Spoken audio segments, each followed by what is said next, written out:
అందరికీ నమస్కారం. ఓం శ్రీ మాత్రేయ నమః.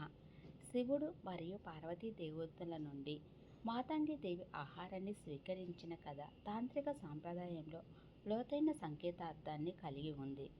ఇది ముఖ్యంగా శుచి, అశుచి, పవిత్రత మరియు అపవిత్రత అనే భావనలకు అతీతమైన స్థితిని నొక్కి చెబుతుంది. పురాణాల ప్రకారం శివపార్వతుల వదిలివేసిన ఆహారపు ఎంగిలి లేదా మిగిలిపోయిన ఆహారము మాతంగికి సంబంధం ఉంటుంది. ఆమె ఆ ఆహారాన్ని స్వీకరించి దానిని దైవిక సత్వంగా మారుస్తుంది. ఉన్నతమైన చైతన్యం ద్వారా చూపినప్పుడు ఈ సృష్టిలో ఏది నిజంగా అపవిత్రం కాదని, సామాజికంగా తిరస్కరించబడిన లేదా అపవిత్రంగా భావించబడే వాటిలో కూడా దైవత్వం నిండి ఉంటుందని ఈ చర్య సూచిస్తుంది. దశ మహావిద్యలలో ఒకరిగా ఆధ్యాత్మిక జ్ఞానం అనేది సాంప్రదాయ హద్దులకు అతీతంగా ఉంటుందని మాతంగి దేవి బోధిస్తుంది.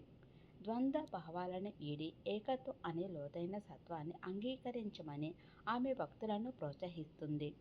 అటువంటి నైవేద్యాలను ఆమె స్వీకరించడం అనేది సమగ్రతను, పరివర్తనను మరియు జీవితంలోని ప్రతి అంశంలోనూ దైవిక కృప ఉంటుందని వాస్తవాన్ని ప్రతిబింబిస్తుంది.